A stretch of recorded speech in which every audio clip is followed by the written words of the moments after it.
மேகலா வாங்க வாங்க. என்னோட ப்ளவுஸ் ரெடியா மேகலா? நாளைக்கு வாங்கிக்கலாம். சரி மேகலா. இப்ப பாப்பா என்ன பண்ணிட்டு இருக்காளுங்க? அவ ஃபேஷன் டிசைனிங் பண்ணிட்டு இருக்கறா. முடிச்சிட்டு என்ன பண்றீங்க? முடிச்சிட்டு ஒரு பொட்டிக்கு வைக்கலாமான்னு இருக்கறோங்க. அப்படிங்களா? சரி சரிங்க. சரி மேகலா, நான் போயிட்டு நாளைக்கு வர்றேன். சரி போயிட்டு வாங்க. இந்த அம்மா போயிட்டாங்க. இந்த அம்மா தான் 6-7 வருஷத்துக்கு முன்னாடி நான் கடை வைக்கிறப்ப சொன்னாங்க, எதுக்கு பொம்பளைங்க வெளியில வந்துட்டு வீட்டில் இருந்துட்டு வீட்டுக்காரையும் குழந்தைகளையும் பார்த்தா பத்தாதான்னாங்க. இன்னைக்கு அவங்க வீட்டில் ஒரு பொண்ணு பிஸ்னஸ் பண்ணுறாங்கன்னா பாராட்ட வேண்டிய விஷயம் தான். அதையும் அவங்க பெருமையாக சொல்கிறாங்க.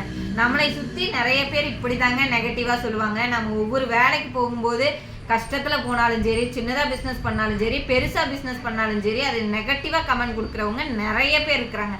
அதையெல்லாம் நீங்கள் கேட்டுட்டு ஐயோ இவங்க இப்படி பேசுகிறாங்கன்னு யோசிச்சுட்டு இருந்தீங்கன்னா நீங்கள் எப்பவும் வாழ்க்கையில் முன்னாடி வரவே முடியாதுங்க. இதெல்லாம் அவங்கவுங்க சௌரியத்துக்கு தான் அவங்க நெகட்டிவாக பேசுகிறவங்கெல்லாம் பேசிக்குவாங்க. அதனால இதையெல்லாம் நீங்கள் காதில் வாங்கிக்காம உங்களுக்கு கரெக்டுன்னு படுறத செய்யுங்க. Thank you friends.